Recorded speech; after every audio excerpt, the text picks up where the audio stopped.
कैसे हैं आप लोग।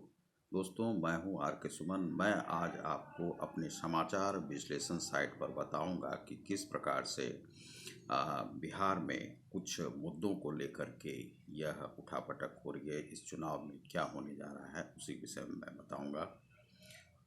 दोस्तों, इस बार जो चुनाव हुआ है उसमें बहुत प्रकार के फेरबदल की संभावना व्यक्त की जा रही है और वह अनेक न्यूज़ चैनल के द्वारा जो सर्वेक्षण आ रहे हैं उसी के माध्यम से बताए जा रहे हैं। सभी न्यूज़ चैनल्स और जो न्यूज़ पेपर्स हैं उन्होंने अपना इसमें व्यक्त किया है कि किस प्रकार से यह इस बार सरकार बनने जा रही है।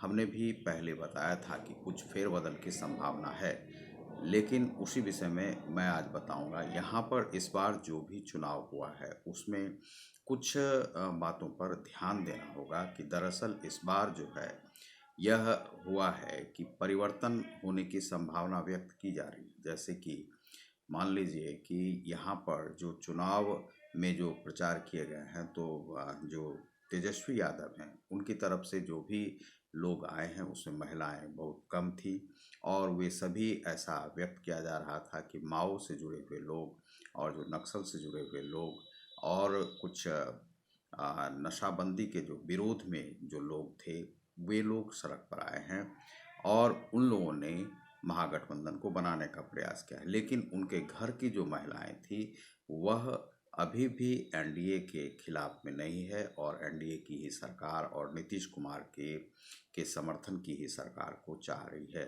तो महिलाएं उनके उसमें प्रचार में नहीं आई हैं। दूसरा है कि क्राइम। तो इस बार यदि किसी भी प्रकार का फेरबदल होता है और वहाँ पर बिहार में यदि क्राइम नहीं रुकता है और कहीं महाराष्ट्र के धर्रे पर बिहार चलती है, चूँकि यहाँ पर शासन ही ऐसा कर सकता है, लेकिन तो यह एक यहाँ पर बहुत ही गंदी राजनीति यहाँ पर शुरू हो जाएगी।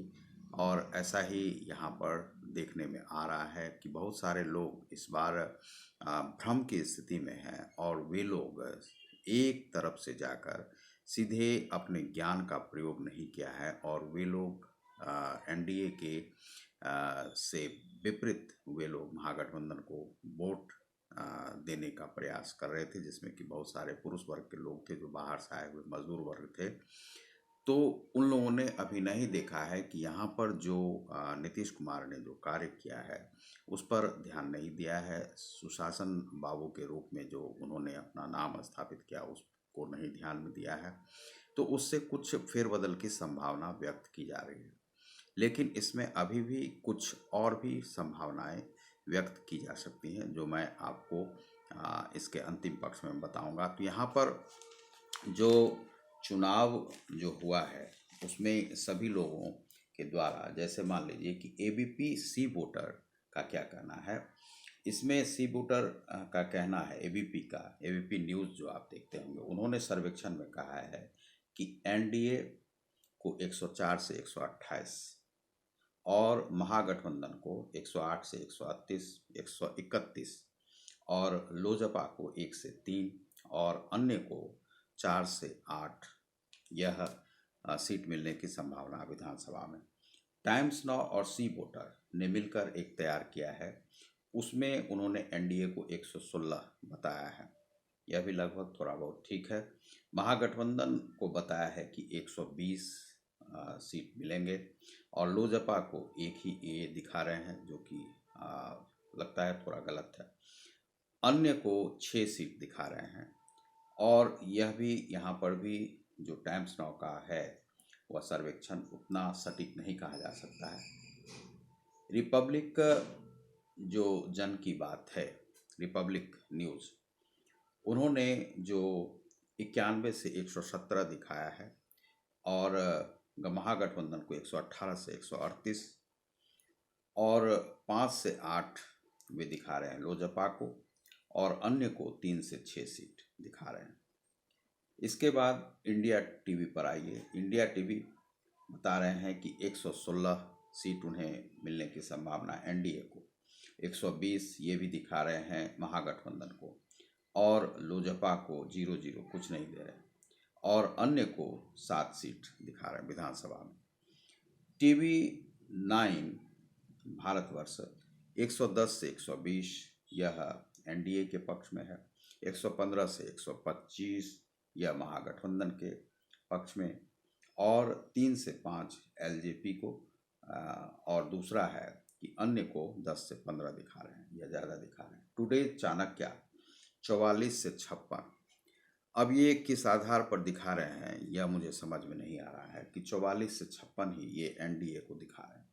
उसके बाद महागठबंधन को 169 से 191, और दूसरा है लोजपा को कुछ नहीं, नील, और अन्य को 4 से 12 सीट दिखा रहे हैं विधानसभा में।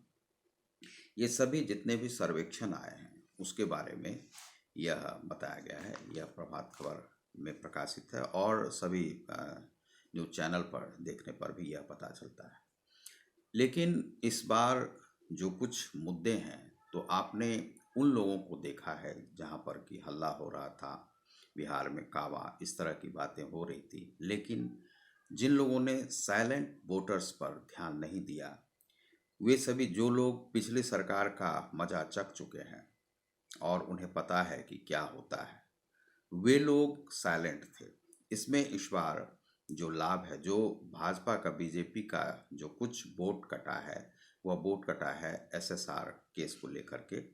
बाकी किसी भी प्रकार का फेरबदल महिलाओं को लेकर के नहीं हुआ। थोड़े से लोग नाराज़ थे कोरोना काल को लेकर के, मजदूरों को लेकर के, जो एक वोट जो शिफ्ट होती थी सीधे एनडीए को जाती थी नरेंद्र मोदी के चेहरे पर, तो इस बार नरेंद्र मोदी के चेहरे पर नहीं जा रहा। लेकिन कुछ घरों में है कि इस प्रकार से जो मतदान करने वाले लोग थे, जो महिलाएं थी और जो नए नए जो आए हैं, वे सभी एनडीए चेहरे को मत दिए हैं। कुछ मत एसएसआर के कारण से कटे हैं, और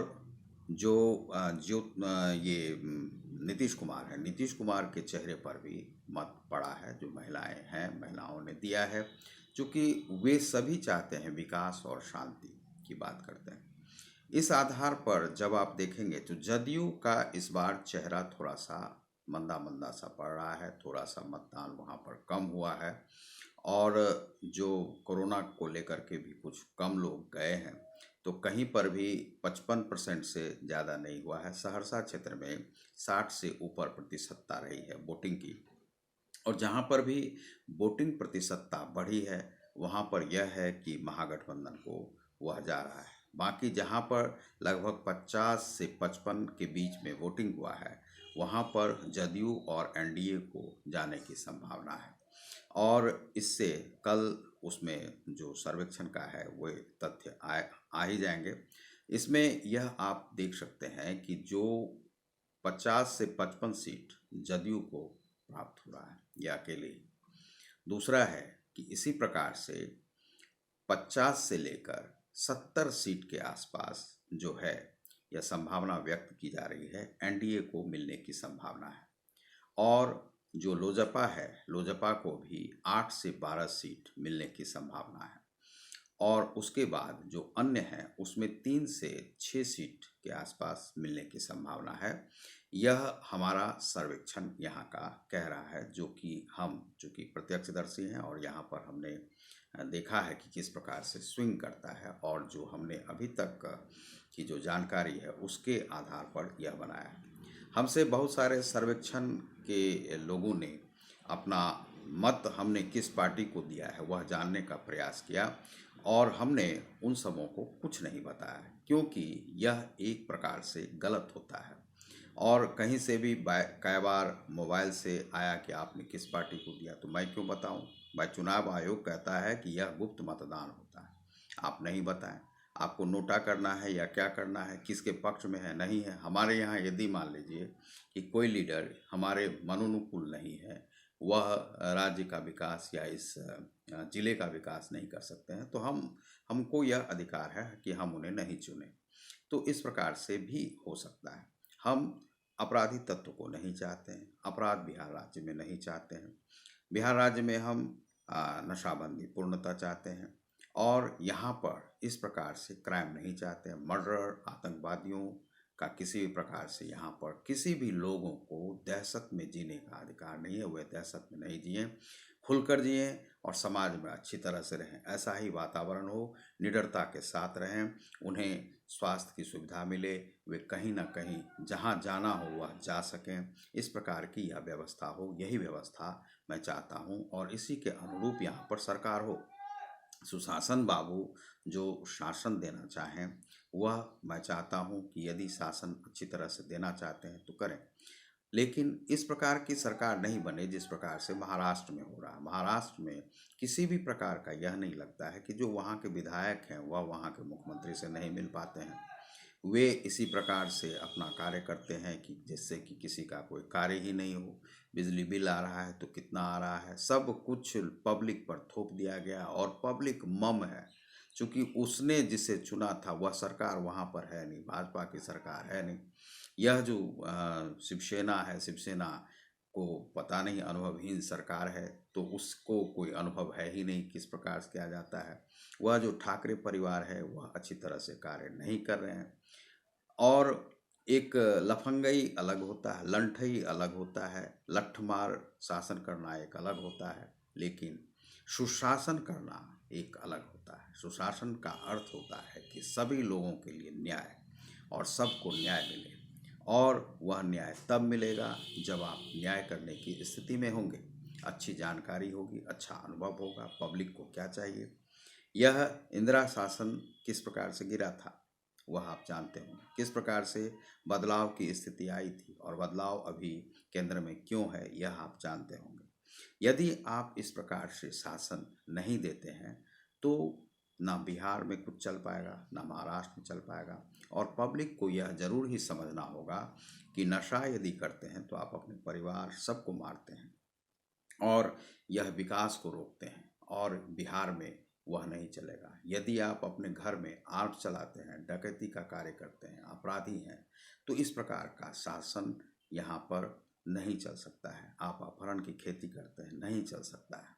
तो इसीलिए कोई भी शासन आए वह यदि सुशासन नहीं देता है तो पब्लिक को चाहिए उसके खिलाफ में आवाज़ उठाना, और पब्लिक उसे चाहे तो बुला सके। यह जो वहाँ से अन्ना हजारे का जो था और यह केजरीवाल जो चाह रहे थे, वह मैं चाहता हूँ कि वह पुनः ही इस पर स्थापित हो, और जो शासन करने के लायक नहीं है उन्हें बुला लिया जाए। रिकॉल का जो है वह पावर पब्लिक को जरूर मिलना चाहिए, वह नहीं है। इसी कारण से महाराष्ट्र जैसी घटनाएं घटती हैं। तो दोस्तों, मैं हूं आर के सुमन, आप देख रहे हैं हमारे चैनल समाचार विश्लेषण साइट को, जिस पर मिलता है टोटल सॉल्यूशन, और यह राजनीतिक विश्लेषण इस पर मिलता है। हर प्रकार का विश्लेषण, सामाजिक आर्थिक सभी प्रकार का विश्लेषण आप इस पर प्राप्त करते हैं।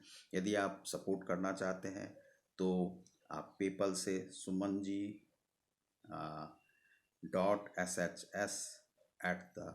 .shs@gmail.com पेपल पे आप कर सकते हैं, या पेट्रियन पर जाकर आप वहाँ पर रतिकांत सुमन के नाम से आप देख सकते हैं। और यदि हमारे वेबसाइट को देखना चाहते हैं तो आप समाचार विश्लेषण साइट को देख सकते हैं, और rktechnots.info को देख सकते हैं। rktechnots coin.wordpress.com पर आप देख सकते हैं। दोस्तों, बहुत बहुत धन्यवाद।